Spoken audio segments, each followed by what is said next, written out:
శివశంకర్ గారు చెప్పండి, ఏమిటి ఈ వాగ్దానాలకి సూపర్ సిక్స్లో అమరావతి పేరు ఉందా? సూపర్ సిక్స్లో లేకపోయినా కూడా దీనికి వేల కోట్లు ఎట్లా ఖర్చు పెడుతున్నారు? సూపర్ సిక్స్లో ఉన్న వాటన్నింటినీ పక్కన ఎట్లా పెట్టేశారు? సార్, సూపర్ సిక్స్ పరిస్థితి దేవుడెరుగు. మీరు ఒక్కసారి ఈనాడు వాళ్ళదే ఈ రోజు ఎడిషన్, కాకినాడ ఎడిషన్ ఓపెన్ చేయండి. పోర్టు గురించి ఏంటని చూస్తే అక్కడ 2 నెలల నుంచి జీజీహెచ్ ఆ గవర్నమెంట్ ఆసుపత్రిలో ఇన్సులిన్ లేదంట సార్. అయ్యయ్యో, దాదాపు ఇన్సులిన్ లేదు, మందులు లేవని ఈనాడు పత్రిక రాసేసేస్తే ఆ అసత్యకుమార్ గారు ఏమయ్యారు నాకు తెలియదు. కానీ ఈ యొక్క అంటే ప్రభుత్వం యొక్క పరిస్థితి అలా ఉంది. ఫీజు రియంబర్స్మెంట్ కు డబ్బులు లేవు సార్. కళాల్లో ఉండే ధాన్యాలు కొనుగోలు చేయడానికి డబ్బులు లేవు సార్. ఈ రోజు సూపర్ సిక్స్ అనేటువంటి రెండోది మీరు అన్నట్టు ఆ సూపర్ సిక్స్ లో అమరావతి లేదు. ఏదైతే వాళ్ళు పెట్టారో తల్లికి వందనం అని పాపం అకాడమిక్ ఒకటి పోయింది. ఇంకోటి మెయిన్ అన్నదాత సుఖీభవ అంటే రైతు భరోసా సంబంధించినటువంటి వాటిలో రైతు భరోసా సంబంధించింది ఈ రోజు వరకు నిజంగా రైతులు ఈ రోజు కళ్ళనీళ్ళు వస్తున్నాయి. అంటే వాళ్ళ పత్రికల్లో చూసినా కూడా కళ్ళనీళ్ళే వస్తున్నాయి. కానీ కనీసం నిమ్మకు నీరెత్తినట్టు కూడా ఈ ప్రభుత్వానికి కానీ ఆ డిప్యూటీ సీఎం కానీ లేదు. సో వాళ్ళకి మినిమం ఇంటీరియం రిలీఫ్ ఇచ్చేపోతుంది కదా. కనీసం ఇన్సూరెన్స్ కూడా గత ప్రభుత్వంలో ఇన్సూరెన్స్ మేము చేశాం సార్. ప్రభుత్వమే క్రాప్ ఇన్సూరెన్స్ చేస్తే ఈ సంవత్సరం క్రాప్ ఇన్సూరెన్స్ కూడా చేయలేదు. రైతులంతా కూడా నష్టపోతా ఉన్నారు. ఇటువంటి మినిమం సూపర్ సిక్స్ కాకపోయినా మినిమం కూడా చేయలేకుండా అప్పులేమో ఈ రోజు మంగళవారం కదా సార్ 4,237 కోట్ల రూపాయలు ఈ రోజు ఇంటెంట్ పెట్టి అది తీసుకుంటున్నారు.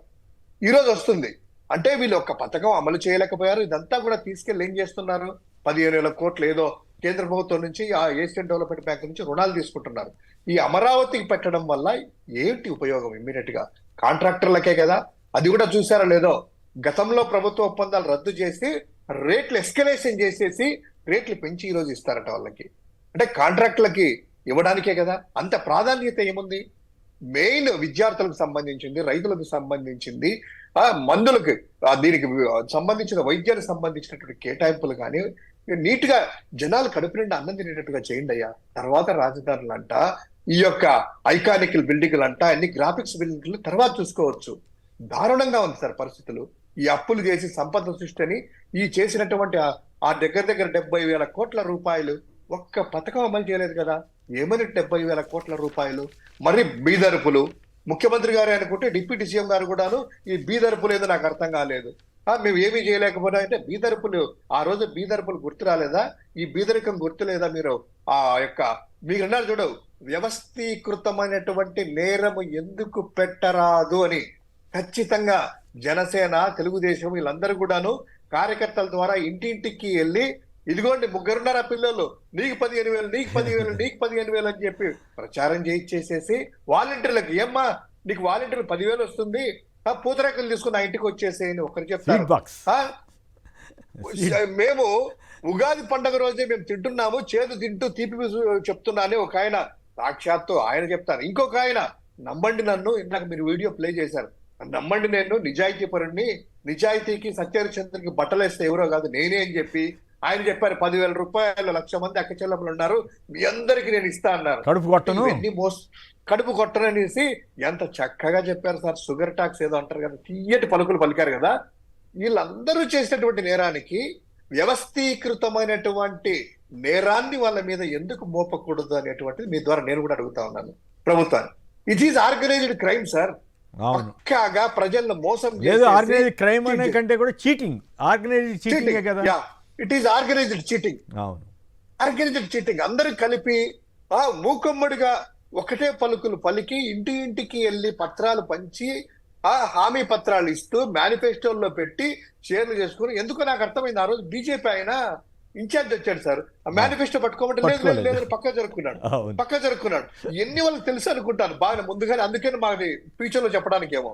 అంటే వ్యవస్థీకృతమైనటువంటి మోసాన్ని ఈ యొక్క ఆంధ్రప్రదేశ్ రాష్ట్ర ప్రజల మీద చేసినందుకు వారి మీద చీటింగ్ కేసులు ఎందుకు పెట్టకూడదు అనేటువంటిది మీ ద్వారా అడుగుతున్నాను. మరి జనం అడగరా? ఇప్పుడు మాకు ఇన్ని వాగ్దానాలు చేశారు, ఈ 6 సూపర్ సిక్సే కాకుండా ఒక 175 ఎన్నోనే నేను రోజులు ట్రై చేసే లెక్కేస్తే 175 వాగ్దానాలు చేశారు, వాటిలో కొద్దిగా 1-2 ఇంప్లిమెంట్ చేసి ఉండొచ్చు, లేదా 5-10 చేసి ఉండొచ్చు, మిగతా అన్ని అట్లాగే ఉంచారు కదా. మరి ఆటి సంగతి ఏంటి? ఆటి గురించి ఏం మాట్లాడకుండా అమరావతికే 1,000 కోట్లు ఎందుకు పెట్టుబడి పెడుతున్నారని ఎవరు అడిగే పరిస్థితి కూడా లేదా ఆంధ్రప్రదేశ్లో? సార్ అడిగితే చూస్తున్నారు సోషల్ మీడియా కేసులట, జత్వాని కేసులంట. ఎవరైనా కనీసం నోరు విప్పితే యూట్యూబ్ ఛానల్ చిన్న చిన్న వాళ్ళకి కూడాను నోటీసులు ఇచ్చేసేసి 60-70 కేసులు పెట్టి ఎక్కడ అరెస్ట్ చేస్తారో, ఎక్కడ ప్రొడ్యూస్ చేస్తారో, ఎక్కడ రిమాండ్ పంపిస్తారో, ఎవరిని లాఠీ దెబ్బలు కొడతారో, ఎక్కడ ఫిజికల్ అసెస్మెంట్ చేస్తారో అనేటువంటి ఒక భయాందోళన ఉన్నారు సార్. అడిగే నోరు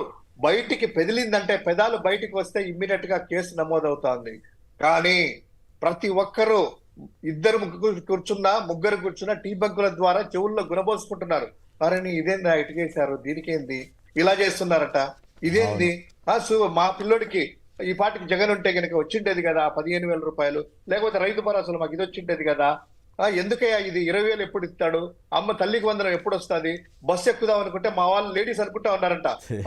ఎప్పుడైనా ఇంట్లో టైం పాస్ కాకపోతే తెలంగాణలో రీల్స్ చూసాం, ఏదో సరదాగా వెళ్ళేసి పిల్లలు ఏడుస్తున్నా కూడా పిల్లలు అలా చూపించుకొని వచ్చేసి బస్సుల్లో తిరుగుదాము అనేటువంటిది. ఉచిత బస్సు ఎక్కడయ్యా, అదే ఉచిత బస్సు ఎక్కడ, ఇదంతా కూడాను ప్రజల్లో నాచుతుంది. నాకంటే ఎక్కువ రాంభూపాలని చెప్తాను, ఇంకా పల్లెల్లోనే ఉంటారు, అంతా ప్రజల్లో అయితే